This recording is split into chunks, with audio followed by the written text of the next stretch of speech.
যারা অহংকারী, যারা স্বৈরাচারী, যারা জালিম, আল্লাহ পাক তাদেরকে বলছেন, হে পৃথিবীর মানুষেরা, জেনেরা, যদি সম্ভব করতে পারো, আমার আইন ভালো লাগে না, আমার ইসলাম পছন্দ হয় না, আমার আলেম ভালো লাগে না, আমার কোরআন ভালো লাগে না, অবস্থা যদি এমনটি হয়, বেরিয়ে যাও, বেরিয়ে যাও।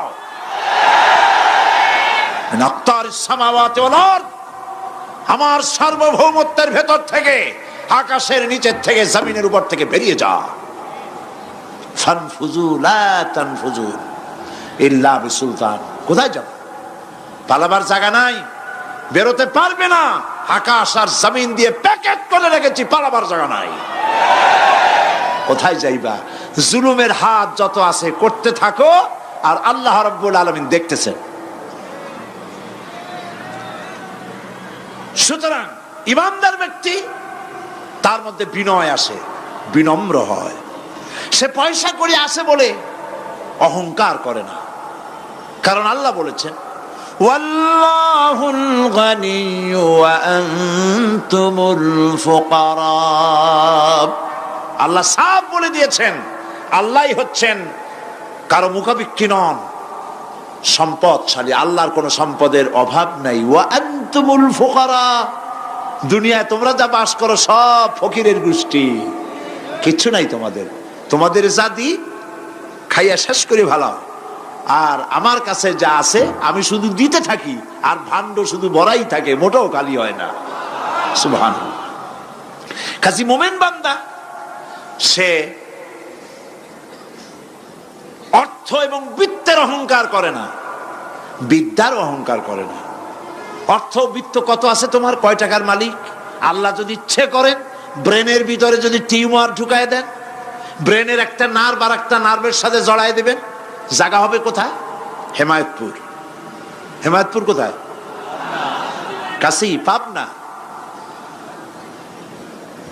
সুতরাং আল্লাহ পাক ইচ্ছে করলে এটা করে দিতে পারেন, পারেন না? খুব করতে পারেন। হার্টের ভেতরে ক্যান্সার দিয়ে দিতে পারেন, 14 গোষ্ঠী বিক্রি করলো, ডাক্তারের পয়সা হবে না, পারেন না আল্লাহ পাক? পারেন কি না? পারেন। সেই জন্য যত বড় ধনী হোক, পয়সার মানি হোক, আল্লাহর উপর ঈমান আনলে পরে যে গুণটা হয়, সে অহংকারী হয় না, বিনয়ী হয়।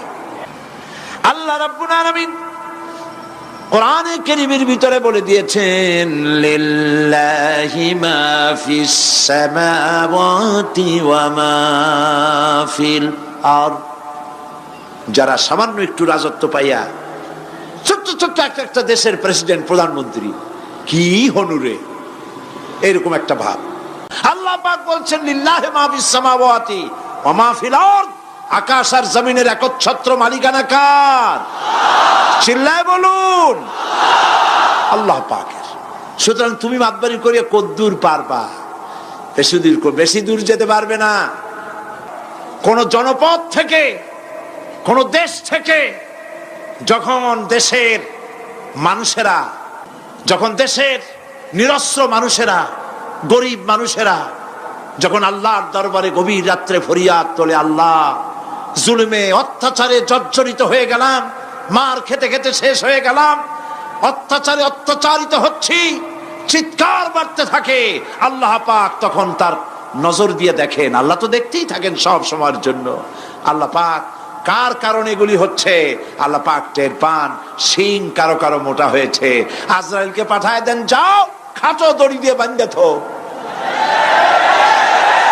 খাটো দড়ি কোনটা বুঝছেন? 3 হাত, 3 হাত কবর কোনটা? খাটো দড়ি দিয়ে বাঁধে থো। সুতরাং কত বড় বড় রাজা বাদশাহ ক্ষমতা এলো, মানুষের উপরে জুলুম করলো, আল্লাহ পাক তার ইন্তেকাম নিয়েছেন। সেই আল্লাহ এখন আর নাই, নাউজুবিল্লাহ। সে আল্লাহ আছেন কিনা? পূর্ণ শক্তিতে বহাল কিনা?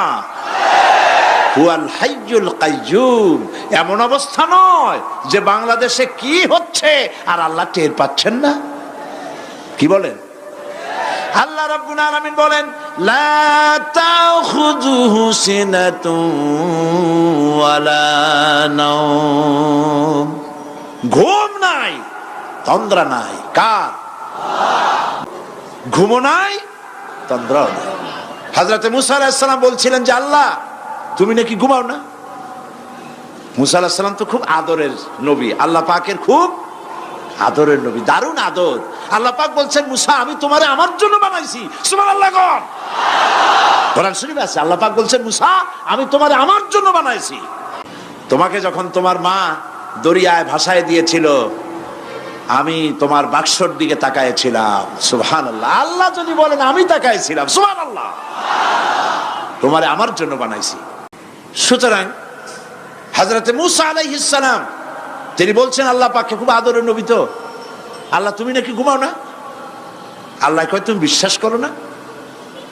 হযরত মুসা আলাইহিস সালাম বললেন আল্লাহ অবশ্যই বিশ্বাস করি, তবে বুঝি না বিষয়টা কি, বুঝি না কেমনে না ঘুমাই পারে, বুঝি না। আল্লাহ আচ্ছা ঠিক আছে, তুমি যখন বিশ্বাস করছো তখন আর অসুবিধা নেই, বিশ্বাস না করলে মুসিবত ছিল। পয়গম্বর মানুষ তাকে তো বলতেই হবে বিশ্বাস করি, তবে বুঝি না। আল্লাহ কয় ঠিক আছে বিশ্বাস যখন করো আমি বুঝাই দেবো। নিয়ে আসো এক গ্লাস পানি। এক গ্লাস পানি নিয়ে আসলেন। দাঁড়ায় থাকো। মুসা আলাইহিস সালামকে আল্লাহ বললেন পানি নিয়ে দাঁড়ায় থাকো, আর ঘুমের আল্লাহ করলেন মুসারে ধর। মুসা আলাইহিস সালামের ঘুম এসে গেল। ঘুমের আমেজে হাতটা শিথিল হয়ে গ্লাসটা পড়ে ভেঙে চুরমার হয়ে গেল। হযরতে মুসা আলাইহিস সালাম ভয় পেয়ে গেলেন। আল্লাহ পাক শোনায় দিলেন ভয়ের কোনো কারণ নাই, একটা পরীক্ষার জন্যই দিলাম, তোমার বোঝার জন্যই দিলাম। তুমি যেমন এক গ্লাস পানি নিয়ে একটা গ্লাস নিয়ে এক মুহূর্ত দাঁড়াতে পারলে না, ঘুম আসলো আর হাত থেকে পড়ে গ্লাসটা ভেঙে গেল। মুসারে তুমি বুঝে নাও, তুমি জেনে রাখো তাম সৃষ্টি জগৎ তোমার আল্লাহ আল্লাহ রব্বুল আলামিনের হাতের মুঠার মধ্যে রয়েছে। আল্লাহ রব্বুল আলামিন যদি ঘুমায় যান এই পৃথিবীর আকাশ এবং জমিনের সব ট্রাফিক কন্ট্রোল আল্লাহ পাক নিজেই করেন। যদি তিনি ঘুমায় যান সব শেষ হয়ে যান। বাংলাদেশে কি হচ্ছে, পৃথিবীর কোথায় কি হচ্ছে তা আল্লাহ দেখছেন না? চিল্লায় বলো দেখছেন না? সে আল্লাহ রাব্বুল আলামিন তিনি পরিষ্কার করে বলছেন যারা নাকি মুমিন বান্দা তারা অহংকারী হয় না, ক্ষমতায় থাকুক ক্ষমতায় না থাকুক কোন অবস্থাতেই অহংকারী হতে পারে না। আল্লাহ পাক শোনায় দিয়েছেন যারা অহংকার করে তাদেরকে পরিষ্কার করে বলেছেন ওয়ালা তামশি ফিল আরদি মারহান ইন্নাকা লান তাখরিকাল আরদা ওয়া লান তাবলুগাল জিবালা তুলা ওয়ালা তামশি ফিল আরদি মারহান। খবরদার আমার জমিনের উপরে অহংকারের পদে বড় হেঁটো না। দেখছেন না কত আছে অহংকার করে হাঁটে, জমিনের উপরে জুতা পায়ে দিয়ে মচ মচ করে হাঁটতে থাকে। ওয়ালা তামশি ফিল আরদি মারহা ইন্নাকা লান তাখরিকাল আরদা। তুমি কি তোমার পদাঘাত দিয়ে আমার জমিনটারে ভাটায় দিতে পারবা? বলেন পারবে? যদি শক্তি থাকে দাও লাথি, তোমার ঠ্যাং ভাঙবে, মাটির কিচ্ছু। ওয়ালান তাখরিকাল আরদা মা, তুমি আমার এই জমিনটাকে ধসাই দিতে পারবে না। আর ওয়ালান তাবলুগাল জিবালা তুলা, আর পাহাড়ের উচ্চতা লাফ দিয়ে তুমি ছাড়াই যেতে পারবে না। আমার জমিনও ফাটাইতে পারবে না লাথি দিয়া, লাফ দিয়ে পাহাড়ের উচ্চতাও ছাড়াইতে পারবে না। তো এত লাফাও কেন? মুমিন কম লাফাও, শক্তি কম দেখাও। আল্লাহ রাব্বুল আলামিন আবার বলেন ওয়া ইবাদুর রাহমানিল্লাযীনা ইয়ামশুনা আলাল আরদি হাওনা। আল্লাহর বান্দা যারা, সত্যিকারের বান্দা যারা, তারা দুনিয়ার বুকে বিনয়ের সাথে হাঁটে, মাথা নিচু করে বিনয়ের সাথে হাঁটে। সুবহানাল্লাহ বিহামদিহি। তুই আল্লাহর প্রতি ঈমানের সবথেকে বড় লাভ হচ্ছে আত্মমর্যাদা সম্পন্ন বানায়। ঈমান তাকে বিনয় এবং বিনম্র বানায়, অহংকারী বানায় না। আর অহংকার করে তুমি যাবা কই? কদ্দুর ক্ষমতা তোমার? আল্লাহ কোরআন শরীফের বহু আয়াত দিয়ে এই কথাগুলি বলেছেন। আর এটা গেল 2। 3 নম্বরে আল্লাহর উপর ঈমান আনার, আমি কি বলতেছি বলেন তো দেখি, ফায়দা। আল্লাহর উপরে ঈমান আনার 3 নম্বরের ফায়দা হলো মুমিন ব্যক্তির মধ্যে বীরত্ব এবং নির্ভীক ভাব তার মধ্যে এসে যায়। সে নিজে মুজাহিদ, সে বীর, সে কাপুরুষ নয়। সুবহানাল্লাহ। আল্লাহর উপর ঈমানের কারণে বীরত্ব এবং নির্ভীকতার প্রশিক্ষণ তার মধ্যে তৈরি হয়ে যায়। কারণ মানুষের সবচেয়ে বড় ভয় হলো মৌতের। বলেন তো দেখি, বড় ভয় কিসের? বলেন সবাই। আর যারা বললেন না তারা, তাদের মৌতের কোনো ভয় নেই। মৌতের ভয় আছে কিনা? আছে। কিন্তু ভয় করে যাবেন কই? ভয় তো সেইটারে করা যায় যেটাকে ভয় করে এড়ানো যায়। এখন মৃত্যুকে ভয় করে আপনি কি এড়াইতে পারবেন? পারবেন? আল্লাহ পাক বলছেন মুমিন নির্ভীক হবে, বীরত্বে পরিপূর্ণ হবে, কাপুরুষ হবে না, মৌতের ভয়তে পালায়ে বেড়াবে না। আল্লাহ পাক বলছেন কুল ইন্নাল মাউতাল্লাযীনা তাফিরুনা মিনহু ফাইন্নাহু মুলাকীকুম। মরণ থেকে পালাও তুমি, মরণ তোমায় লইবে ঘিরি, যদিও সুদূর আকাশ পানে, লুকাও সেথায় লাগিয়ে সিঁড়ি। এ মহারোগের চিকিৎসক নাই, নাই সে ঔষধ জগতে, খুঁজিয়া কাতর হইলে কি হবে, পারিবে না তারে ফিরাতে। মৃত্যু যখন তোমার এসে যাবে, তোমাকে মৌতের হাত থেকে কেউ রেহাই দিতে পারবে না। মৃত্যু তোমার হবেই।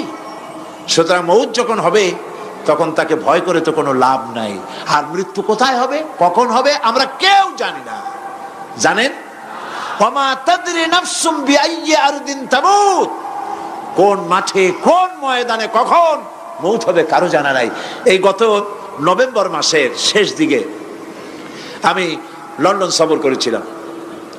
এক ভাইয়ের কাছে শুনলাম, আমি অবাক হয়ে গেলাম। তিনি পত্রিকায় দেখে আমাকে বলেছেন এক লোক 8 তলা থেকে 8 তলা বিল্ডিং এর ছাদের উপরে পড়ে গেছে।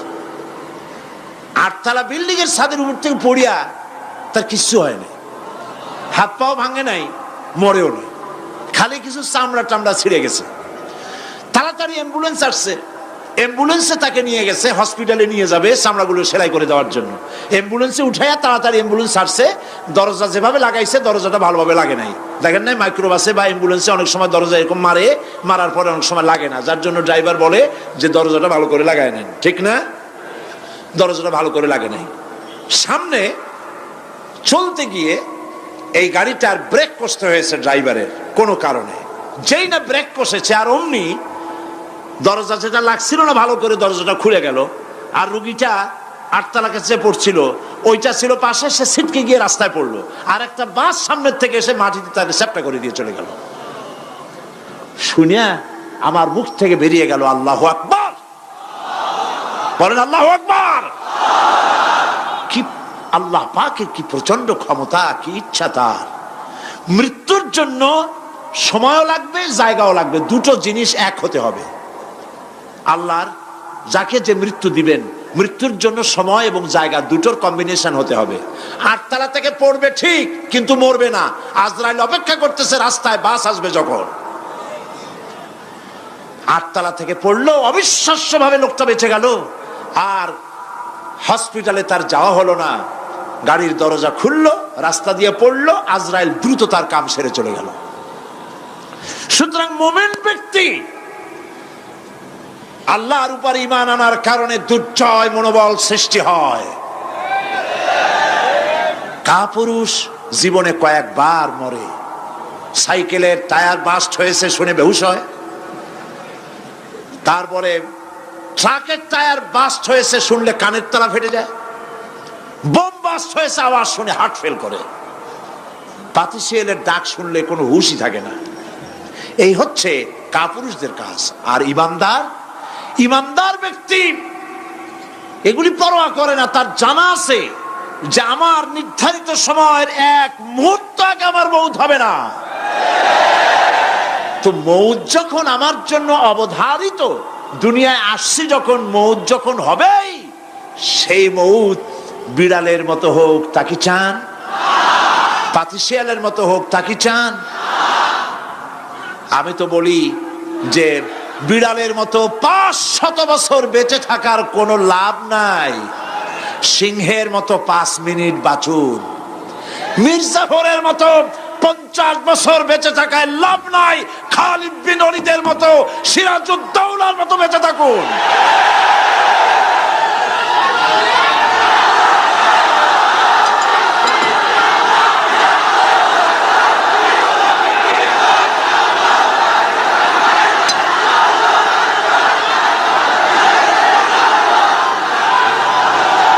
বসেন, আপনারা যদি দাঁড়ায় যান তাহলে আমি করব কি? বসেন বসেন। সেই জন্য এই ক্ষণস্থায়ী জীবনকে কেন সেই অনন্ত সুখময় জীবনের জন্য উৎসর্গ করে দেব না, যা আল্লাহর কাছে পাওয়া যাবে কিয়ামতের দিন। দেখেন, মৃত্যু হওয়া উচিত মুসলমানদের, শাহাদাতের মৌত হওয়া উচিত। কি মৌত হওয়া উচিত? আল্লাহকে আজকে প্রাণ খুলে বলি, আল্লাহ জীবন তো নিবাই, সুতরাং জীবন যখন নিবা, মৌতটা শাহাদাতের মৌত তুমি আমাদের দান করে দিও। কাপুরুষের মতো মরতে চাই না, শাহাদাতের মৌত চাই। সুবহানাল্লাহ বলেন, আমিন বলেন। মুমিন ব্যক্তি তার বড় ফায়দা, সে সাহসী হয়। সুবহানাল্লাহ বলেন। দেখেন, বুখারী শরীফের হাদিস, যুদ্ধের জন্য, বদরের যুদ্ধ, হুজুর সাল্লাল্লাহু আলাইহি ওয়াসাল্লাম সৈন্যদেরকে রিক্রুট করছেন, কিন্তু কথা বলতে গিয়ে রাসূল করিম সাল্লাল্লাহু আলাইহি ওয়াসাল্লাম দাওয়াত দিচ্ছেন, কিন্তু মনে মনে চিন্তাও করছেন যে সামান্য কিছু লোক, অস্ত্রপাতি কম, এই জিহাদের অবস্থাটা তারা কিভাবে নেবে। একজন যুবক সাহাবী দাঁড়ায় গেলেন, তার নাম মিকদাদ রাদিয়াল্লাহু তাআলা আনহু। যুবক, এই পৃথিবীতে যুবকদের ইসলামের সবচাইতে অবদান কাদের? চিল্লায় বলো। যুবকদের অবদান সবচাইতে বেশি। হযরত মিকদাদ রাদিয়াল্লাহু তাআলা আনহু তিনি দাঁড়ায় গেলেন, তিনি বললেন, ইমদি বিনা ইয়া রাসূলুল্লাহ হাইসু মা তাশা। হাদিস, হে রাসূল, আপনি আমাদেরকে নিয়ে চলুন। কত সৈন্য তারা আসতেছে, কত অস্ত্র নিয়ে আসতেছে, এটা আমাদের ভাববার বিষয় নয়। আপনি আমাদের নিয়ে চলুন, হাইসুমা তাশা আয় হাইসুমা আমারাকাল্লাহ। আল্লাহ আপনাকে যেদিকে আমাদের নিয়ে যাইতে কয়, আপনি সেই দিকে আমাদের নিয়ে চলুন। ইন্না লা নাকুলু লাকা কামা ক্বালা বনু ইসরাঈল লি মূসা আলাইহিস সালাম, ইযহাব আনতা ওয়া রাব্বুকা ফাকাতিলা ইন্না হাহুনা কায়িদুন। অর্থাৎ, হে রাসূল, আমরা বনি ইসরাইলের মতো বলবো না। শোনেন, আমরা বনি ইসরাইলের মতো বলবো না যে মূসা তুমি এবং তোমার আল্লাহ এই দুইজনই গিয়ে ফেরাউনের বিরুদ্ধে যুদ্ধ করো, আমরা যাবো না, আমরা বসে থাকবো। এই কথা আমরা বলবো না। আমরা মূসা আলাইহিস সালামের উম্মত নই, আমরা মুহাম্মদ সাল্লাল্লাহু আলাইহি ওয়াসাল্লামের উম্মত। বরং আমরা বলবো, বাল ইযহাব আনতা ওয়া রাব্বুকা ফাকাতিলা ইন্না মাকুমা মুকাতিলুন। বরং আমরা বলবো, আপনি চলুন, আমরা আপনার সাথে আল্লাহর হুকুম মাফিক লড়বো, জিহাদ করব। ততক্ষণ পর্যন্ত মা দামাত আইনুম মিন্না তাতাররাফ, যতক্ষণ পর্যন্ত আমাদের চোখের পাতা নড়তে থাকে, ততক্ষণ আপনার সাথে থেকে কাফেরের বিরুদ্ধে লড়াই করে যাব। জীবনের পরোয়া তারা করেন নাই, জীবনের পরোয়া করেননি। হুজুর সাল্লাল্লাহু আলাইহি ওয়াসাল্লাম দারুণ ভাবে খুশি হয়ে গেলেন। হুজুর হেজিটেট ফিল করছিলেন যে এই সামান্য কিছু লোক, অস্ত্র নাই, পাতি নাই, এতগুলি লোকের বিরুদ্ধে যুদ্ধ করতে যাবে। যুবকের মুখে এই কথা শুনে হুজুর দারুণ খুশি হলেন। আল্লাহর নবী বললেন, কুমু বিনা ইলা জান্নাতিন জান্নাতুন আরদুহা কারদিস সামাওয়াতি ওয়াল আরদ। ও সাহাবীরা, তোমাদের মনোভাব যখন এই, তোমাদের মানসিকতা যখন এই, চলো আমার সাথে বেহেশতের দিকে, সেই জান্নাতের দিকে যেই জান্নাত আল্লাহর আকাশ আর জমিনের চাইতে অনেক প্রশস্ত। চলো আমার সাথে বেহেশতে, সুবহানাল্লাহ, চলো আমার সাথে জান্নাতে। ফাকামা উমাইর বিন হামাম ওয়া কানা ইয়াকুলু তামার। হযরত উমাইর নামক একজন যুবক দাঁড়ায় গেলেন এবং তিনি হাতে কতগুলি খরমা ছিল, সেই খরমাগুলি তিনি চিবোচ্ছিলেন। রাসূলুল্লাহর বক্তৃতা শুনতেছিলেন আর খরমা চাবাচ্ছিলেন। খরমা চাবান, বিচিগুলি ফেলে দেন, এভাবে করতেছেন, হাতে কতগুলো খরমা। হযরতে উমাইর বলছেন ওয়াকালা বাখ বাখ, অর্থাৎ আয় আযমাহু আয় আহসানাহু, হে রাসূল আপনি কি সুন্দর কথা বললেন। আপনার সাথে লড়াই করতে যাব কাফেরদের বিরুদ্ধে, সেই লড়াই করলে এমন বেহেশত পাবো যে বেহেশত হবে আকাশ আর জমিনের চাইতেও প্রশস্ত। তাহলে ওয়াল্লাহি হাত্তা আকুলাহুন্না ইন্নাহা লাহায়াতুন তাবিলা, তাহলে আমার হাতে যে খরমাগুলি আছে এই সমস্ত খরমাগুলি খেতে গেলে কিন্তু অনেক সময় লেগে যাবে। এত সময় বেহেশতে যাওয়ার জন্য আমি তো তর সহ্য করতে পারবো না। ফারামাবিহিন্না, হাতের সব খরমা ফালাই দিলেন, যুদ্ধে ঝাঁপায় পড়লেন। অনেকক্ষণ কাফেরদের বিরুদ্ধে লড়াই করে হযরত উমাইর শাহাদাত বরণ করলেন। রাসূলুল্লাহ তার লাশের কাছে গিয়ে আঙ্গুল দিয়ে ইশারা করে বললেন, ইন্নাকা মিন আহলিহা। উমাইর, তুমি যেই বেহেশতে যাওয়ার জন্য খরমাগুলি খাওয়ার সময় পাচ্ছিলে না, তাড়াতাড়ি করে খরমাগুলি হাত দিয়ে ফেলে দিয়েছিলে, আমি আল্লাহর রাসূল, আমি সাক্ষী দিচ্ছি অবশ্যই আল্লাহর সেই জান্নাত তোমার জন্য অবধারিত। মুমিন ব্যক্তি সে কখনো মৃত্যুর ভয়ে উদ্দেশ্য হাসিল থেকে চুপ করে বসে থাকে না। সে ভয় করে কেবলমাত্র কাকে? সে মৃত্যুর ভয়, মৃত্যু হবেই এবং আমার জন্যে বিশ্বাস রাখতে হবে। আমার জন্যে যদি কোনো বুলেট এর উপরে আমার নাম লেখা থাকে, পৃথিবীর সমস্ত মানুষ আমাকে পাহারা দিয়ে সেই বুলেট থেকে আমাকে রক্ষা করতে পারবে না। আর যদি কোনো বুলেটে আমার নাম লেখা না থাকে, সারা পৃথিবীর সমস্ত মানুষ বৃষ্টির মতো গুলিবর্ষণ করলেও একটি গুলিও আমাকে বিদ্ধ করতে পারবে না। এটার নাম হলো ঈমান। এটার নাম কি? এই ঈমান পেলাম কোথায়? কোথায় পেলাম? কোরআন শরীফে। কোথায় পেয়েছি? আল্লাহ রাব্বুল আলামিন বলেন, ওয়ামা হুম বিদরিনা বিহি মিন আহাদিন ইল্লা বিইজনিল্লাহ। একথা সুস্পষ্ট, আল্লাহর অনুমতি ব্যতিরেকে বান্দার কোনো ক্ষতি সাধন কেউ করতে পারে না। জোরে বলেন সুবহানাল্লাহ। কেউ কারো কোনো ক্ষতি করতে পারবে না। যেটা ক্ষতি যদি কিছু থাকে কিসমতে, ওটা তো মুকদ্দার ছিল, তকদির ছিল, সেটাই হবে, এর বাইরে কিছুই হবে না। সুতরাং মুমিন ব্যক্তি সে সাহসী হবে, সে কখনো চিন্তা করবে না মৃত্যুর ভয়ের। উদ্দেশ্য হাসিলের জন্য হয় শরীরের পতন, না হয় মন্ত্রের সাধন, ডু অর ডাই, সে আল্লাহর জন্য তার জীবন দিতে প্রস্তুত থাকবে। কারণ আল্লাহ রাব্বুল আলামিন বলেছেন, ইন্নাল্লাহা আশতারা মিনাল মুমিনিনা আনফুসাহুম ওয়া আমওয়ালাহুম বিআন্না লাহুমুল জান্নাহ। আল্লাহ পাক বলেন, আমি আমার মুমিনের জান আর মালকে আমি খরিদ করে নিয়েছি, বিনিময়ে আমার বান্দাকে আমার জান্নাত দান করে দিয়েছি। জোরে কোন সুবহানাল্লাহ। মুমিনের জান আর মালকে নিয়েছেন, বিনিময়ে কি দিবেন? জান্নাত দান করে দিবেন। এটা হলো মুমিনদের আল্লাহর প্রতি ঈমান আনার জন্য 3 নম্বরের কোয়ালিটি।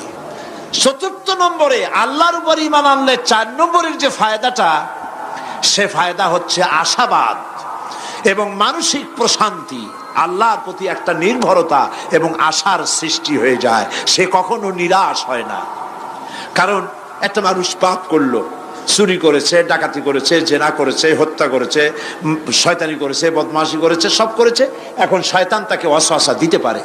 সেই জন্য আল্লাহ রাব্বুল আলামিন বলেছেন, লা তাকনাতু মির রাহমাতিল্লাহ, বান্দারে আমার রহমত থেকে নিরাশ হয়ে যেও না। আল্লাহর রহমত, বান্দা তোমার গুনাহ কতটুকু? তোমার গুনাহ যদি হয় পাহাড় সমান, আমার রহমত আকাশ সমান। তোমার গুনাহ যদি হয়ে যায় আকাশ সমান, তাহলে আমার রহমত তো আমার আরশে আজিমকে ছাড়ায় গেছে। সুবহানাল্লাহ, সুবহানাল্লাহ বলুন। সুতরাং মুমিন বান্দার এই আশা থাকে। গুনাহ মানুষে করেই, গুনাহ করা স্বাভাবিক। আল্লাহ পাক বলেছেন যে ব্যক্তি গুনাহ করে আর এরপরে আমার কাছে মাফ চায়, আমি তাকে ক্ষমা করে দেই, মাফ করে দিই। সুবহানাল্লাহ। সুতরাং ইমানদার লোকদের আশা হয়, দুরারোগ্য ব্যাধি তাকে ধরেছে, সে হতাশ হবে না, মরে যাওয়ার জন্য প্রতীক্ষায় সে সময় গুনবে না, বরং তার মনের মধ্যে আশার সঞ্চার হবে, আমার রোগ আল্লাহ ভালো করে দিতে পারেন। পারেন না? আমাদের জাতির পিতা কি নাম কি? হযরত ইব্রাহিম আলাইহিস সালাম। কোরআন শরীফের ভিতরে তার কথা আল্লাহ পাক কোট করে দিয়েছেন। আমাদের জাতির পিতা হযরত ইব্রাহিম আলাইহিস সালাম বলেছেন, আল্লাযী খালাকানি ফাহুয়া ইয়াহদিন। আল্লাহ তিনি আমাকে সৃষ্টি করেছেন, তিনি আমাকে রাস্তা দেখান। ওয়াল্লাযী হুয়া ইউতঈমুনি ওয়া ইয়াসকিন। আর আমি যখন ক্ষুধার্ত হই তিনি আমাকে খাওয়ান, যখন তৃষ্ণার্ত হই তিনি আমাকে পান করান। ওয়া ইযা মারিতু ফাহুয়া ইয়াশফিন। আর যখন আমি অসুস্থ হই, রোগাক্রান্ত হই, আল্লাহ রাব্বুল আলামিন তখন আমাকে রোগ মুক্ত করে দেন। সুবহানাল্লাহ। আমার অসুখ হলে কে রোগ মুক্ত করেন?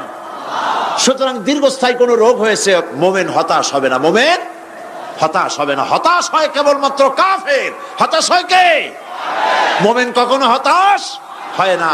হতাশ হয় ইমানের পরিপন্থী কাজ। আল্লাহ পাক বলেছেন, লা তাকনাতু মির রাহমাতিল্লাহ, আমার রহমত থেকে মায়ুস হয়ো না। দেখেন হযরত আইয়ুব আলাইহিস সালামের কত বড় রোগ হয়েছে, শরীর পোকায় ধরেছে, জর্জরিত হয়েছে, দুর্গন্ধ হয়েছে, গ্রামের লোকেরা তাকে বের করে দিয়েছে, স্ত্রী পুত্র পরিজন সব চলে গিয়েছে। এমনকি জিহ্বায় যখন পোকা ধরল, হযরত আইয়ুব আলাইহিস সালাম আল্লাহ রাব্বুল আলামিনের দরবারে ফরিয়াদ করলেন, আন্নী মাসসানিয়াদ-দুররু ওয়া আনতা আরহামুর রাহিমিন। আয় আল্লাহ, আমি অসুস্থ হয়ে পড়েছি, আমি রোগাক্রান্ত হয়েছি, আর তোমার নাম রহমান রহিম, তুমি আমাকে রোগ মুক্ত করো। হযরত আইয়ুব আলাইহিস সালাম আল্লাহর দরবারে ফরিয়াদ করলেন, রব্বুল আলামিন সারা শরীরে পোকায় জর্জরিত হয়ে গেছে, এখন আমার জিহ্বায় পোকা ধরেছে, মাবুদ গো আমি তোমার কাছে ফরিয়াদ করি, আমার জিহ্বায় পোকা দিও না, কারণ জিহ্বাটাও যদি নষ্ট হয়ে যায় তাহলে তোমার মতো আল্লাহর জিকির আমি কি দিয়া করব। হযরত আইয়ুব আলাইহিস সালাম আল্লাহ পাকের কাছে যখন এ ধরনের ফরিয়াদ জানালেন, রব্বুল আলামিন তাকে তার রোগ মুক্ত করে দিলেন, তার স্ত্রী পুত্র সব আল্লাহ রব্বুল আলামিন ফিরাইয়া দিলেন। সুবহানাল্লাহ। সুতরাং মুমিন ব্যক্তি, কোরআন শরীফে সব আছে, কোরআনের মতো শ্রেষ্ঠ ওয়াজের কিতাব পৃথিবীতে আর শুধু বোঝার দরকার। বিপদে, যত বড় বিপদ আসুক, কোন বিপদে মুমিন ধৈর্য হারাবে না। হযরত ইয়াকুব আলাইহিস সালামের ছেলে ইউসুফ আলাইহিস সালামকে যখন তিনি হারায় ফেললেন, তিনি অধৈর্য হয়ে গেছিলেন নাকি? অধৈর্য হন নাই। কারণ আমি আমার বক্তৃতার সূচনায় বলেছি, আমরা কল্যাণ বুঝি না, অকল্যাণও বুঝি না। কোন বিপদ আসলে পরে আমরা হয়রান হয়ে যাই, কিন্তু বিপদের মধ্যে কল্যাণ আছে আমরা তা বুঝতে পারি না। কথা বুঝে আসছে? হযরত ইউসুফ আলাইহিস সালামকে কুয়ার ভিতরে ফেলে দেওয়া হলো। 11 ভাই মনে করেছে কুয়ার ভিতরে ফেলে দিয়া ইউসুফ আলাইহিস সালামকে মেরে ফেললাম, কিন্তু তারা বোঝে নাই আসল কামটা কি হয়েছে। এটা তো কুয়া নয়, এটা একটা টানেল, এটা একটা সুড়ঙ্গ। একদিকে কেনান হলো তার এক মুখ, ওই সুড়ঙ্গের এক মুখ হলো কেনানের। কেনান ইউসুফ আলাইহিস সালামকে ফেলে দেওয়া হলো কুয়ার ভিতরে মারার জন্যে, কিন্তু আল্লাহ পাকের ইচ্ছা ইউসুফ আলাইহিস সালাম মরবে না। এই টানেলের অপর প্রান্ত, মিশরের সিংহাসনের টানেলের এপার দিয়া ইউসুফ আলাইহিস সালামকে ঢুকালেন, অপর প্রান্তে মিশরের সিংহাসনে ইউসুফকে আল্লাহ বসাইয়া দিলেন। হযরত ইয়াকুব ছেলের জন্য অধৈর্য হলেন না। যখন তিনি খবর পেলেন ছেলে বাঘে খেয়ে ফেলেছে, তিনি তখন বলেছেন, ফাসাবুরুন জামিলুন আসাল্লাহু আইয়াত أن يأتيني بهم جميعا إنه هو العليم الحكيم فصبر جميل। আমি উত্তম ভাবে ধৈর্য ধারণ করলাম এবং আমি বিশ্বাস করি আল্লাহ রাব্বুল আলামিন আমার হারানো সবকিছু আমাকে ফিরিয়ে দিবেন। বহু বছর পর যখন হযরত ইউসুফ আলাইহিস সালাম প্রেসিডেন্ট হয়েছেন মিশরের, 11 ভাই গেল সেখানে সাহায্য আনার জন্য। সেই ঘটনা তো শোনাবো না, এমনি বলে যাচ্ছি। এরপরে তিনি তাদেরকে পরিচয় দিলেন, ওরা ভয় পেয়ে গেল। তিনি বললেন ভয়ের কোনো কারণ নাই, লা তাসরিবা আলাইকুমুল ইয়াউম, আজকে আমি কোনো প্রতিশোধ তোমাদের নেব না। সুবহানাল্লাহ। এর নাম পয়গম্বর, এর নাম কি? আল্লাহর নবী। আমি আজকে কোনো প্রতিশোধ তোমাদের নেব না, তোমরা যাও। পিতার অবস্থা তিনি জানলেন, কাঁদতে কাঁদতে পিতার চোখ দুটো নষ্ট হয়ে গেছে। ইয়াকুব আলাইহিস সালাম, হযরত ইউসুফ আলাইহিস সালাম বললেন যাও। নিজের জামাটা খুললেন, গায়ের জামা খুলে বললেন ভাইরা আমার এই জামা নিয়ে যাও, আর আমার আব্বার চোখের উপরে এই জামাটা রেখে দিও। ছেলেরা যখন হযরত ইউসুফ আলাইহিস সালামের জামা নিয়ে মিশর থেকে রওনা করেছে, গল্প নয়, উপন্যাস নয়, আল্লাহ পাক এই কোরআন শরীফে সূরা ইউসুফে বলেছেন জামা নিয়ে মিশর থেকে রওনা করেছেন। কোথায় মিশর আর কোথায় কেনান? কেনানে বসে হযরত ইয়াকুব আলাইহিস সালাম বলছেন তোমরা যদি আমাকে মতিভ্রম পাগল যদি মনে না করো তাহলে একটা কথা বলি, আমার নাকে এখন আমি ইউসুফের গন্ধ পেতেছি। তোমরা যদি আমাকে মতিভ্রম না করো তাহলে আমি বলি আমি কিন্তু ইউসুফের গন্ধ পেতেছি। সুবহানাল্লাহ।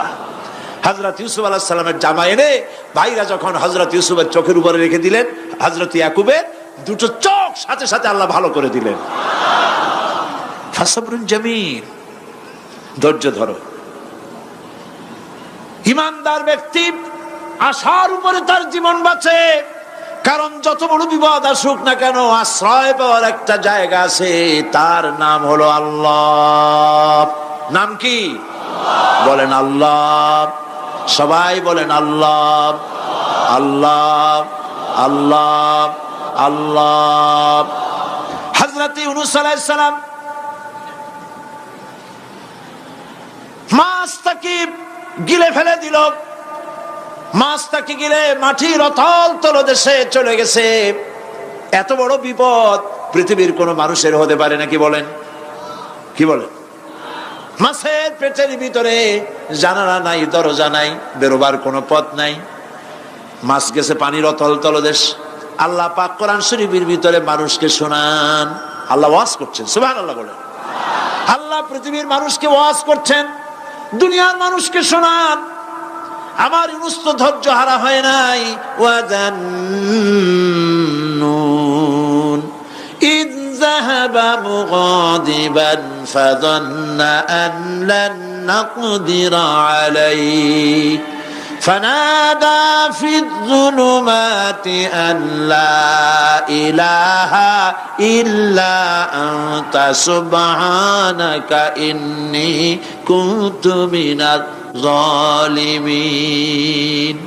ফানাদা ফিয-যুলুমাত, জমায়ে কাসির, ত্রিবিধ অন্ধকারের ভেতর থেকে হযরত ইউনূস আলাইহিস সালাম চিৎকার মারলেন। মাছের পেটের অন্ধকার, পানির অন্ধকার, রাতের অন্ধকার, ত্রিবিধ অন্ধকারের ভেতর দিয়ে মাছের পেটের মধ্য দিয়ে ইউনূস আলাইহিস সালাম চিৎকার মারলেন। অধৈর্য হন নাই, হার্ট ফেল করেন নাই। তিনি বলছেন, পড়েন আমার সাথে, লা ইলাহা ইল্লা আনতা সুবহানাকা ইন্নী কুনতু মিনাজ জালিমিন। তুমি ছাড়া কোনো ইলাহ নাই, কোনো পোষ্য নাই, মাবুদ নাই। তোমার পবিত্রতা ঘোষণা করছি, আমি জালিমদের অন্তর্ভুক্ত হয়ে গেছি। ইউনূস আলাইহিস সালাম যখন কাঁদতেছিলেন, আল্লাহ রাব্বুল আলামিন সেই কান্না শুনেছিলেন কিনা? বলেন, শুনছিলেন কিনা? শুনতে পেয়েছিলেন কিনা? পানির ভিতরে কেউ শোনে নাই, মাছের পেটের ভিতরে ইউনূস আলাইহিস সালাম কিভাবে চিৎকার করছেন, মাছের পেটের ভিতরের আওয়াজ পানির ভিতরে কেউ শোনে নাই। জমিনের কেউ শোনে নাই, অন্তরিক্ষে কেউ শোনে নাই, 7 আকাশের ভিতরে কেউ শোনে নাই, কিন্তু আরশে আজিমের মালিক আল্লাহ রব্বুল আলামিন শুনতে পেয়েছেন। সঙ্গে সঙ্গে রব্বুল আলামিন জবাব দিলেন, ফাস্তাজাবনা লাহু ওয়া নাজ্জাইনাহু মিনাল গাম্মি ওয়া কাযালিকা নুজিল মুমিনিন। পড়েন, ফাস্তাজাবনা লাহু ওয়া নাজ্জাইনাহু মিনাল গাম্মি ওয়া কাযালিকা নুজিল মুমিনিন। আমি ইউনূসের ডাকের জবাব দিলাম। কে বলতেছেন? বড় করে বলেন, কে বলছেন? আল্লাহ। সুবহানাল্লাহ। আপনারা কি ভয় পাইছেন? ভয় পেয়েছো মুসলমান? আল্লাহ রাব্বুল আলামিন বলেন, আমি আমার ইউনূসের ডাকের জবাব দিলাম। শুধু জবাব দেই নাই, আমি ইউনূসকে তার মাছের পেটের ভিতর থেকে বাঁচায় দিলাম। মাছের পেটের মধ্যে বেদনা শুরু হয়ে গেল। এমন বেদনা হয়েছে মাছ এখন বমি না করে পারে না। কথা বুঝতে পেরেছেন? মাছ এখন বমি না করে পারে না। পানির উপরে মাছ ভেসে উঠল। আল্লাহ কোরআন শরীফের ভিতরে বলছেন, মাছ সাতরায়া কিনারায় চলে গেল। ইউনূস আলাইহিস সালামকে বমি করে ফেলে দিল। ইউনূস আলাইহিস সালাম বেঁচে গেলেন। আল্লাহ পাক বলেন, শুধু ইউনূসকে বাঁচাইলাম না, বরং আমি সকলের জন্য আশার বাণী শোনাই। শোনো মুমিনেরা, ওয়া কাযালিকা নুজিল মুমিনিন। মুমিন বান্দা যারা, যত বড় বিপদ আসুক আমারে ডাকো, আমি বিপদ দিয়ে বাঁচাই দেব। সুবহানাল্লাহ। বিপদ থেকে আমি বাঁচাই দেব। আল্লাহ পাক বলেছেন, ফাইন্না মাআল উসরি ইউসরান, ইন্না মাআল উসরি ইউসরা। জেনে রাখো, দুঃখ এবং কষ্টের পরে রয়েছে সুযোগ সুবিধা, আর অসচ্ছলতার সাথে রয়েছে উদার সচ্ছলতা। যত বড় বিপদ আসছে, এই বিপদের পরে আল্লাহ পাক তার গোলামদের উপরে রহমত নাজিল করবেন ইনশাআল্লাহ। সুতরাং ঈমানদার লোকেরা, তাদেরকে আল্লাহ পাক বলছেন, কোনো ভয় নাই, কোনো চিন্তা নাই, যত বড় বিপদে পড়ো আমারে ডাকো, আমি ডাকের সাড়া দিয়ে দেব। সবাই আল্লাহরে ডাকেন। সুবহানাল্লাহ ওয়ালহামদুলিল্লাহ লা ইলাহা ইল্লাল্লাহ। জোরে পড়েন, সুবহানাল্লাহ ওয়ালহামদুলিল্লাহ লা ইলাহা ইল্লাল্লাহ, সুবহানাল্লাহ ওয়ালহামদুলিল্লাহ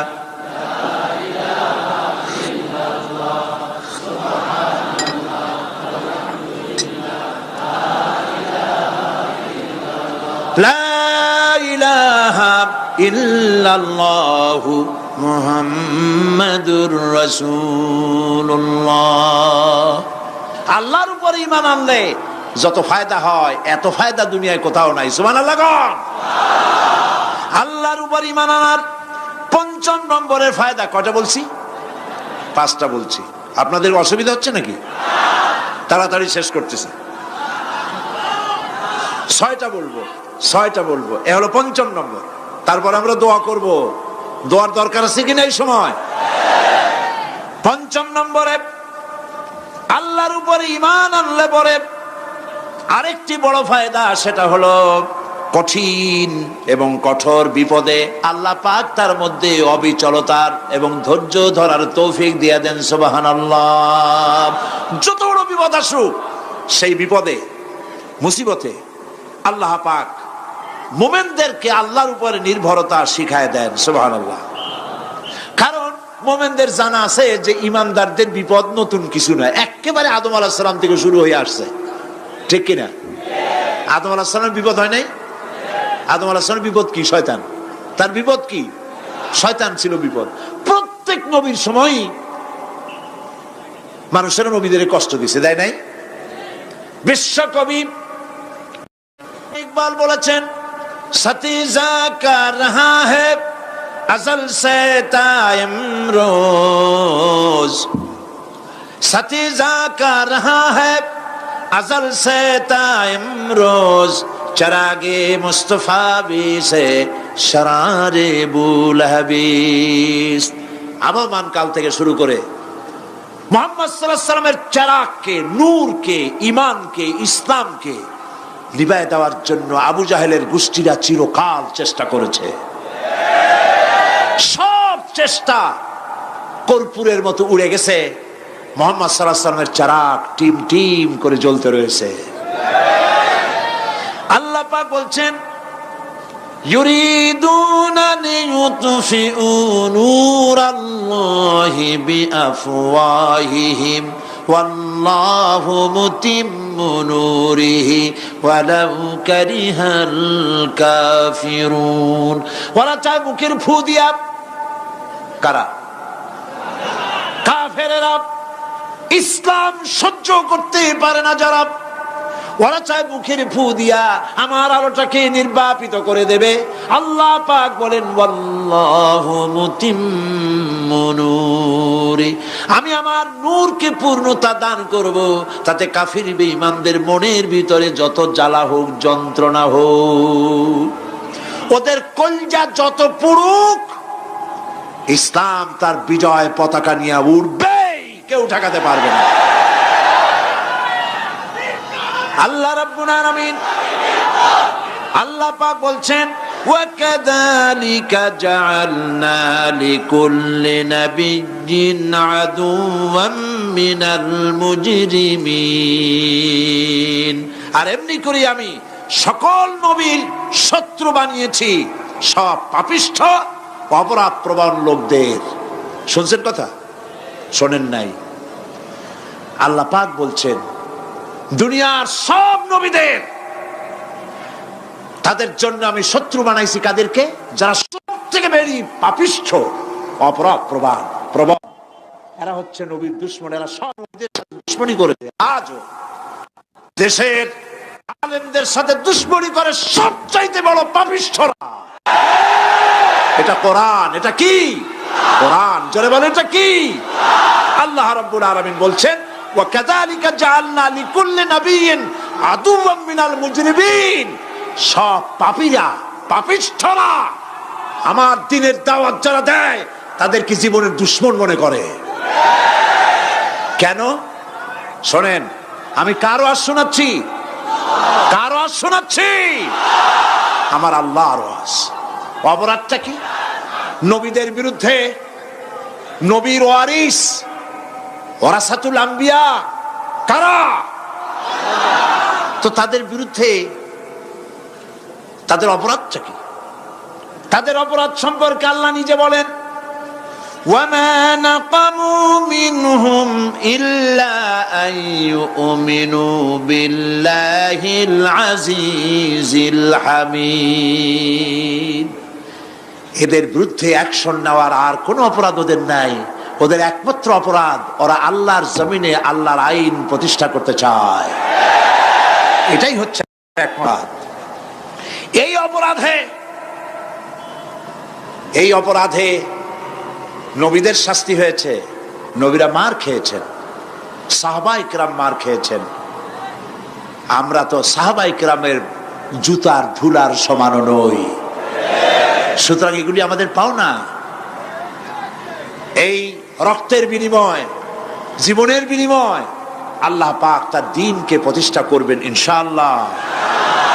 হযরতে খাব্বাব, বুখারী শুনুন, বুখারীর হাদিস। আমি কোনো কথা বানিয়ে বলি না। আমি লেখাপড়া করি, পড়াশোনা করি, চোখে দেখি, তারপরে কথা বলার চেষ্টা করি। বাজে গপ্প কিস্সা কাহিনী বলার অভ্যাস আমার কোনো কালে ছিল না, নাই। রাসূল করিম সাল্লাল্লাহু আলাইহি ওয়াসাল্লামের মতো মানুষ, ওনার মতো মানুষ, আহারে, তার চাইতে শ্রেষ্ঠ মানুষ কি পৃথিবীতে আছে? তিনি মার খাইছেন না খান নাই? আহা, কিভাবে তাকে মারলো! গলায় চাদর দিয়ে পেঁচাইয়া আছাড় মেরে ফেলে দিয়ে তারপরে তাকে প্রহার করা হয়েছে। আবু জাহেল মেরেছে, বেহুশ হয়ে গেছেন হুজুর। হযরত হামজা তখনও কাফের ছিলেন। শিকার থেকে ফিরে এসে মুহাম্মদ সাল্লাল্লাহু আলাইহি ওয়াসাল্লামের অবস্থা দেখে পায়ের রক্ত মাথায় উঠে গেছে। আপন ভাইয়ের ছেলে, আর এমন ছেলে। চলে গেলেন আবু জাহেলের বাড়ি, বললেন, আবু জাহেল, তুই নাকি মুহাম্মদ সাল্লাল্লাহু আলাইহি ওয়াসাল্লাম মারছিস? কেন মারলি? তিনি তো ভালো কথাই বলেন, সব সময় বলেন সত্য কথা বলো, মানুষের উপকার করো, এতিমকে আশ্রয় দাও। এত সুন্দর সুন্দর ভালো ভালো কথা বলেন, তার মতো ভালো মানুষ তো দুনিয়ায় দেখি নেই। মারলি কেন? তুই কি মনে করছিস যে আব্দুল্লাহ মারা গেছে বলে এতিম হয়ে গেছে মুহাম্মদ সাল্লাল্লাহু আলাইহি ওয়াসাল্লাম? তোর মনে রাখা উচিত, আব্দুল্লাহ মারা গেছে, হামজা মরে নাই। হযরত হামজা ধনুক বাইর করলেন, এক বাড়ি মারলেন মাথার উপরে, মাথা ফাটা রক্ত বেরিয়ে গেল। হামজা হন হন করে হেঁটে এলেন রাসূলের কাছে। হুজুরের অসুস্থ দেহ মোবারক কোলে উঠায় নিয়ে বললেন, বাবা। তার মস্তক মোবারক কোলে উঠায় নিয়ে বললেন, আমি আবু জাহেলের মাথা ফাটিয়ে রক্ত বের করে দিয়ে এসেছি, তুমি একটু খুশি হও। হুজুর বললেন, চাচা, কার মাথা ফাটাইছেন, কার রক্ত বের করেছেন, এই কথা বলে তো আমাকে আপনি খুশি করতে পারবেন না। তিনি বললেন, বাবা, তুমি কি হলে খুশি হও? তিনি বললেন, আমি খুশি হই চাচা, তোমার মুখে যদি একটা বার আমি ঈমানের কলেমা শুনতে পাই। হযরতে হামজা বললেন, মুহাম্মদ সাল্লাল্লাহু আলাইহি ওয়াসাল্লাম, আমার বুঝতে মোটেও কষ্ট হয়নি, তুমি কোনো সাধারণ মানুষ নও। সাধারণ মানুষের প্রতিশোধে তুমি বিশ্বাসী হতে, খুশি হতে, প্রতিশোধে বিশ্বাসী হওনি। তুমি অবশ্যই আল্লাহর নবী। আমি আল্লাহকে সাক্ষী রেখে, আমি তোমাকে সাক্ষী রেখে ঈমানের কালেমা ঘোষণা করছি, লা ইলাহা ইল্লাল্লাহু মুহাম্মাদুর রাসূলুল্লাহ। ভাইরা আমার, আল্লাহর দ্বীন প্রতিষ্ঠার জন্য আমার নবীদেরকে কষ্ট করতে হয়েছে, সাহাবায়ে কিরামদেরকে কষ্ট করতে হয়েছে, আল্লাহর ওলিদেরকে। ইমাম আবু হানিফা রাহমাতুল্লাহ আলাইহিকে 8 বছর জেলের মধ্যে রাখা হয়েছিল। ইমাম আহমদ বিন হাম্বলকে চাবুক মেরে মেরে গায়ের গোশত আর চামড়া তুলে ফেলে দেওয়া হয়েছিল। তারপরেও তারা বাতিলের সামনে মাথা নত করে নাই। এর নাম হচ্ছে ইসলাম। এর নাম কি? বুখারীর হাদিস, হযরত খাব্বাব বিন আরিত রাদিয়াল্লাহু তাআলা আনহু। বুখারীতে হাদিসটা এভাবে এসেছে, ওয়ান খাব্বাব বিন আরিত রাদিয়াল্লাহু তাআলা আনহু আন্নাহু قال قال شكونا الى رسول الله صلى الله عليه وسلم وهو متوسد بردة له في ظل الكعبة। তিনি বললেন, আমরা রাসূলের কাছে গেলাম, যায় দেখি রাসূল কারীম সাল্লাল্লাহু আলাইহি ওয়াসাল্লাম কাবা শরীফের ছায়ায় আরাম ফরমাচ্ছেন। আমরা কাছে গিয়ে বললাম, আলা তাস্তানসিরু লানা আলা তাদউ লানা ইয়া রাসূলুল্লাহ, হে রাসূল, আপনি কি আমাদের জন্য দোয়া করবেন না? আমরা তো মার খেতে খেতে শেষ হয়ে গেলাম। আমাদের খাব্বাবকে, খুবাইবকে, আম্মারকে, সুমাইয়াকে মেরে শেষ করে দিল। ওরা আমাদেরকে না খাওয়ায় রাখে, সারা রাত খেতে দেয় না, ঘুমাতে দেয় না।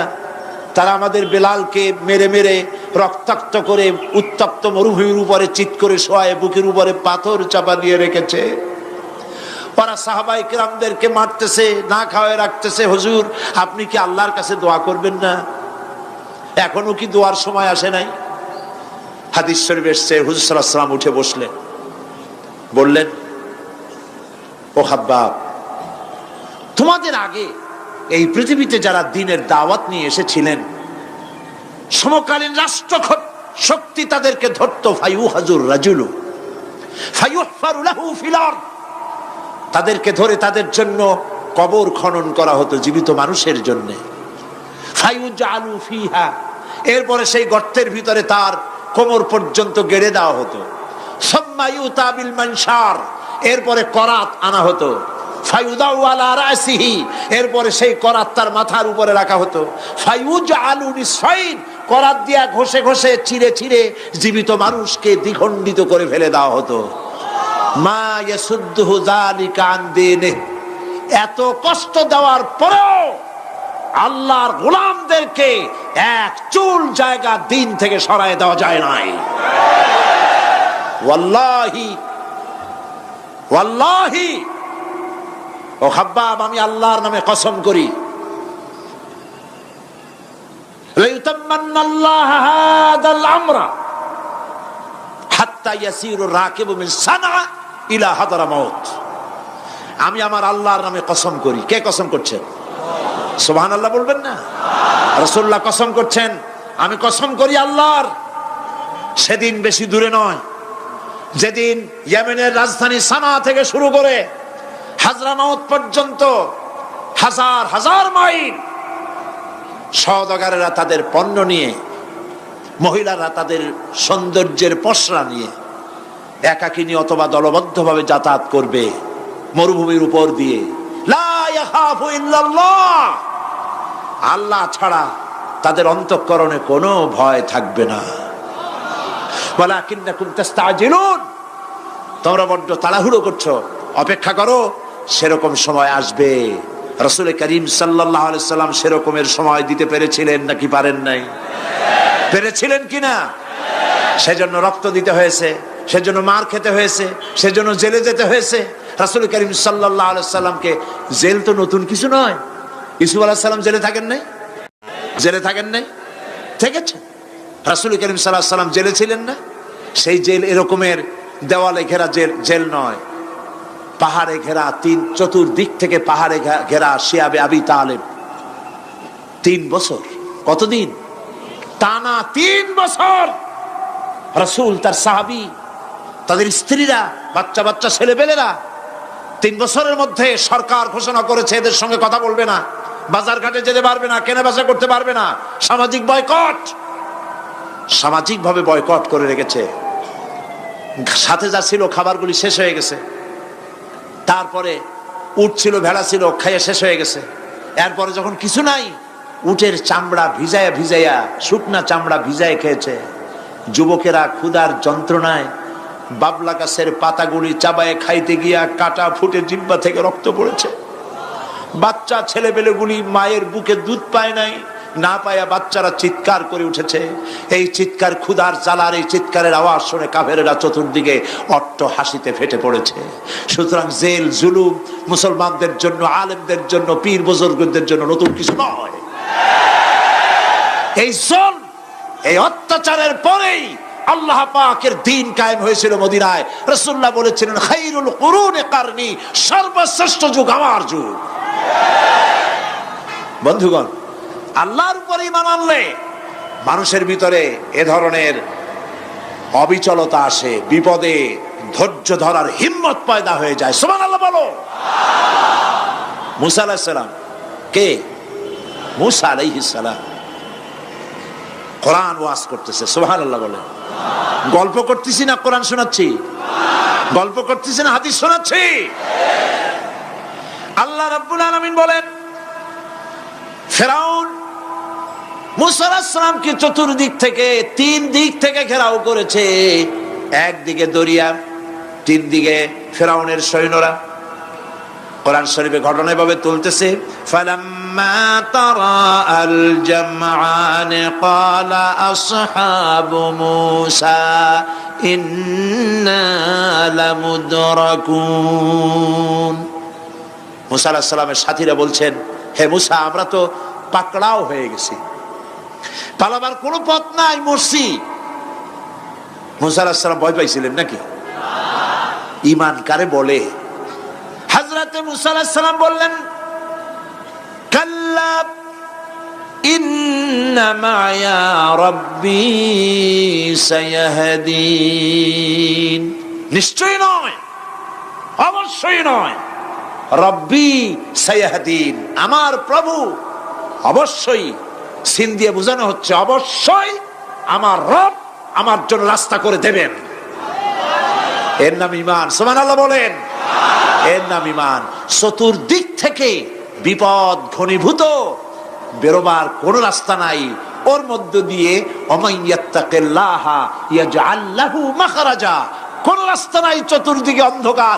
এরপরে যদি বান্দা আমার উপরে ভয় করে, আমাকে ভালোবাসে, আমাকে ভয় করে, সবর ইখতিয়ার করে, অন্ধকারের ভেতর থেকে নিশ্ছিদ্র অন্ধকারের ভেতর দিয়ে আলোর রশ্মি বের করে মুমিনদের যাওয়ার জন্য রাস্তা করে দেব। মুসা আলাইহিস সালাম বললেন,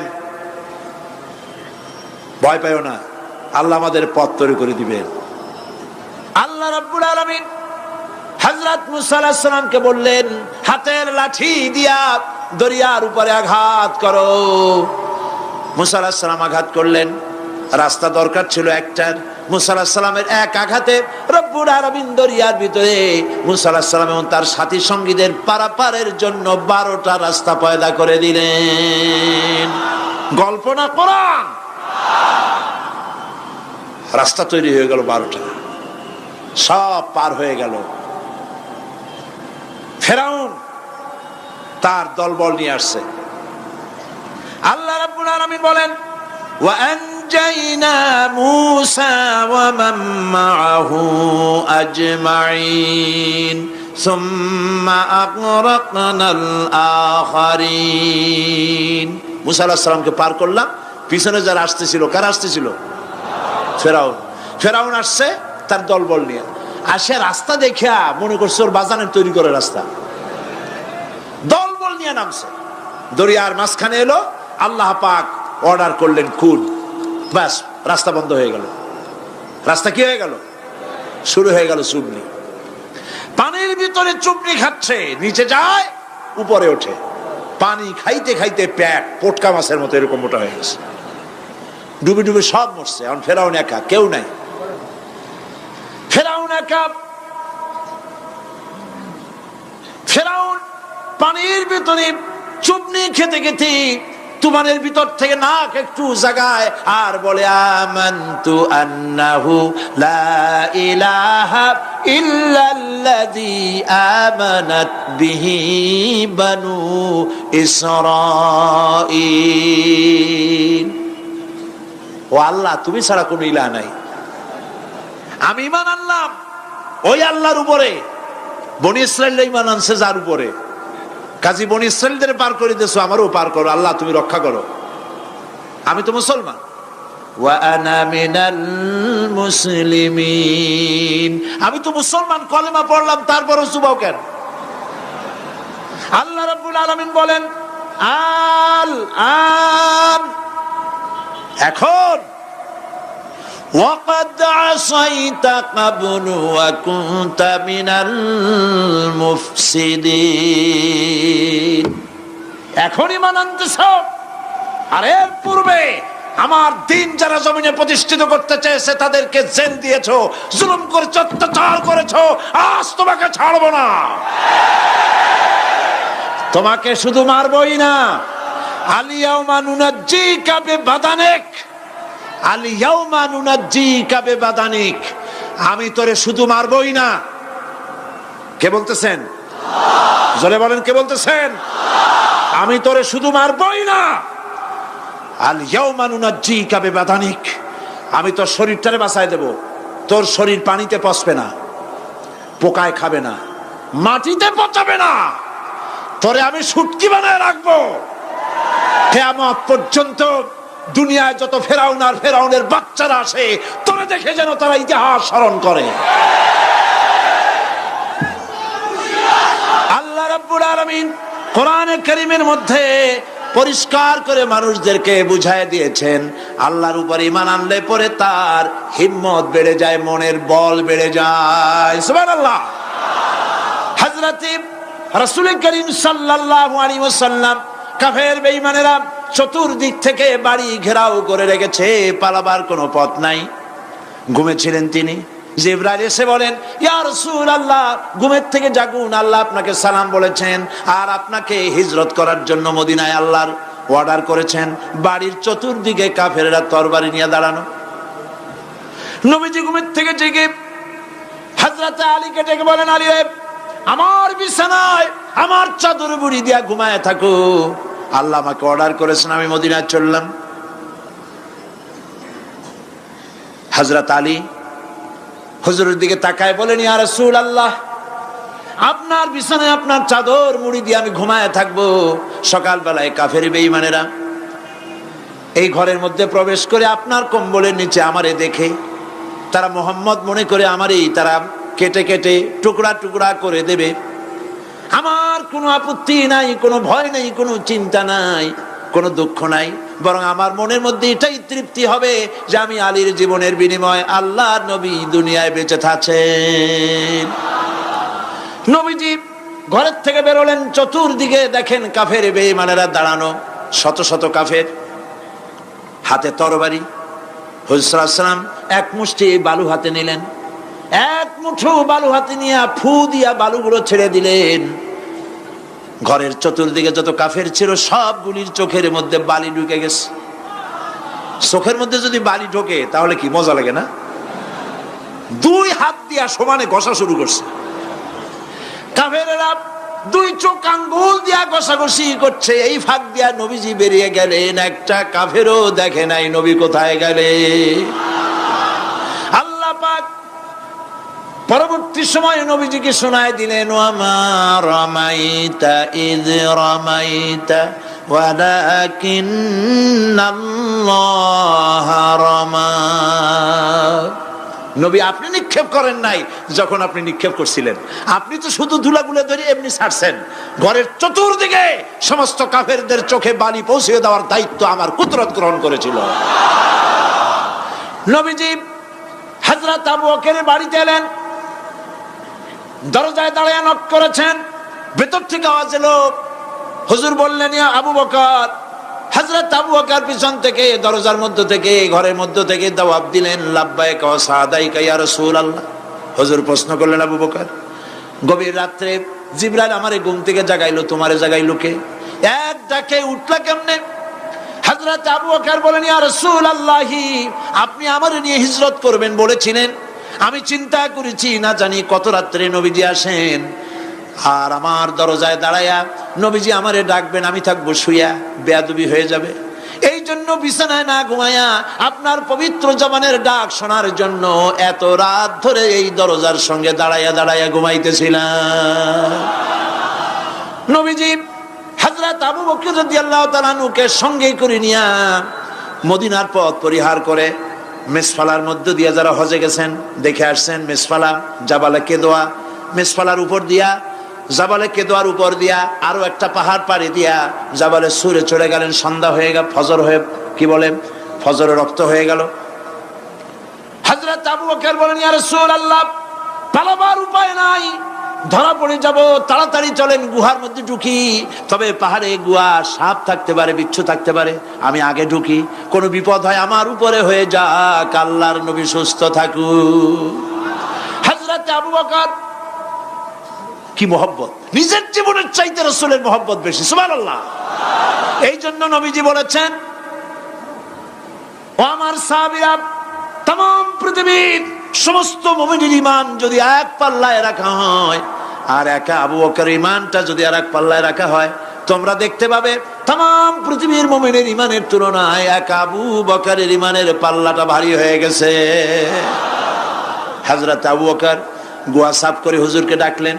হুজুর ভিতরে ঢুকলেন, বলেন, আবু বকর, সারা রাতের একটা বিরাট অংশ হাঁটছি, পাহাড় বেয়েছি, কষ্ট হয়েছে, তুমি একটু বসো, তোমার উরুর উপরে মাথা রেখে আমি একটু ঘুমায় যাই। হুজুর ঘুমায় গেলেন।